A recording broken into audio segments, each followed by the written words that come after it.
Should the Chicago Bulls start Matas Buzelis or should they have him come off the bench? We're going to be discussing what this would mean for the Chicago Bulls if they start Matas Buzelis or if they bring him off the bench. This is your host, Rico Greenhowe, and this is another episode of Bulls Digest. Before we go ahead and jump into it, I want to let you know that 76.5% of you that watch the videos are not subscribed to the channel. Make sure you mash that subscribe button so you can stay up to date with the latest news and happenings around your Chicago Bulls. It would mean the world to us as we try to get to our goal of 5,000 subscribers before the NBA season starts. Without further ado, let's jump into the hot topic of the day, which is start Buzelis or come off the bench. All right, and so we're going to be breaking down an article from Sam Smith, and Sam Smith has, I guess, covered the NBA and the Chicago Bulls for about 3 decades, and so I definitely trust in what Sam Smith is seeing out here. But you can find this particular article on NBA.com, and he is really putting the question out there of should the Chicago Bulls go ahead and start Matas Buzelis, or would they bring him off the bench? And so this is the article. Once again, it's on NBA.com. And, these are the numbers that we had from Matas Buzelis: 20.3 points per game, 5 rebounds a game, about an assist a game, 1.3 steals a game, and 2 blocks a game. And I think we should definitely go ahead and point out that, those numbers did dip a little bit as the Summer League did go on the last 2 or 3 games. His shooting percentage did fall a little bit more, so he wasn't as efficient in his shot making, and I think the scoring did go down too as well. Like there were a couple games where he only had like 10 and 11 points, but for the most part, when he started off, he was right around 20 points a game. And in fact, I think only one other player in the 2024 class, which I believe was Reed Shepherd, had a higher scoring average. And I think the rest of the players were players that had either been in the league or they were, in the G League. So that says a lot about what Matas Buzelis was able to come in and do. And if you didn't get a chance to see him throughout the Summer League, I think that he absolutely displayed the ability to come out here and, create shots, get to the free throw line. I think that he was terrific on the defensive end, especially off the ball, in chasing down, shots from behind and getting blocked shots. And I think defensively, he also showed you that the on-ball defense is going to get even better. There were times where I think players were able to get angles and things like that, I think as he grows a little bit more as a player, as he gets stronger, I think he's going to be able to cut off some of those angles and stop players from getting to their spots on the floor where they feel comfortable offensively. I think that that's what it comes down to when you're trying to become an elite on-ball defender. But he played well off the ball, and he was extremely, extremely good in the transition game. I think that that's something that the Chicago Bulls fan base is absolutely going to love, because off a miss or a make, he's pushing the ball down the court. I love that. And his ability to finish breaks, that was great. There were so many poster dunks that he had. You love that. And it got the announcers hype. If you were just listening to the telecast, they absolutely loved it and they raved about it. In fact, I think one of the things that Sam Smith does talk about in this article is what some of the announcers had to say. He's talking about Sam Mitchell. He's talking about Brendan Haywood. He's talking about Steve Smith.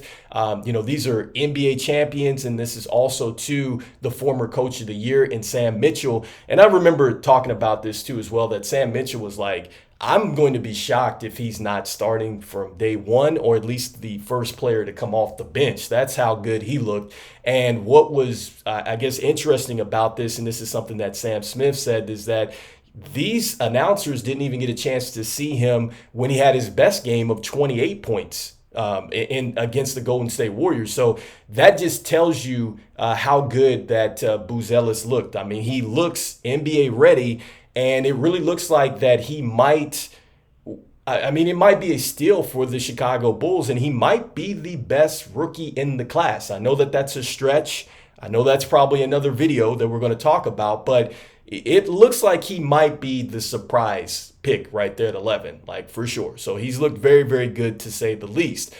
And so that's really come to this debate of, should the Chicago Bulls go ahead and start him? Should they bring him off the bench? And this is where I think it gets very interesting. And I like what Sam Smith had to say. And I think that it makes a lot of sense. And I think that this is the first time that I've really ever seen anybody try to go out there and break it down as far as, why the Chicago Bulls would lean this way with their starting lineup. But like I said, I think it makes a lot of sense, but it is going to be some question marks that we're going to bring up too as well.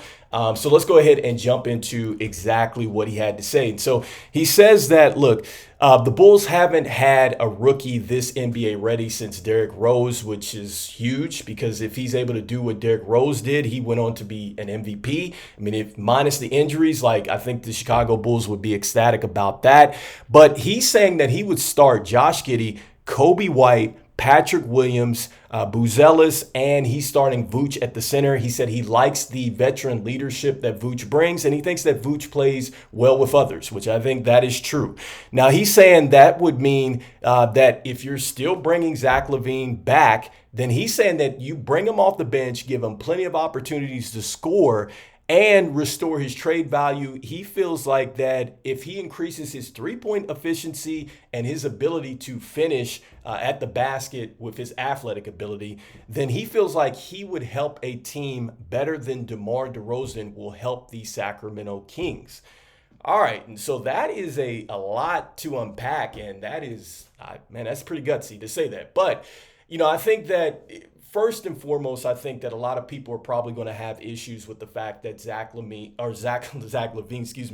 he makes so much money, the $138 million. All right. And so I think that a lot of people are going to say, man, that's a lot of money to come off the bench. I totally get that. But the Chicago Bulls are supposedly looking to move further with their youth movement. And that would mean and suggest that Zach LaVine, if you're not going to trade him and he's not part of your long-term plan, then you need to move him out of the way. I mean, that's just the fact of the matter. All right. You need to go ahead and let your youth movement start, and you need to let these players learn on the job, so to speak. And the best way for them to learn is to get playing experience. And so that's number one. Number two, I think what becomes interesting in what Sam Smith said is he didn't really mention Lonzo Ball. All right. He mentions him saying that Billy Donovan talked about him.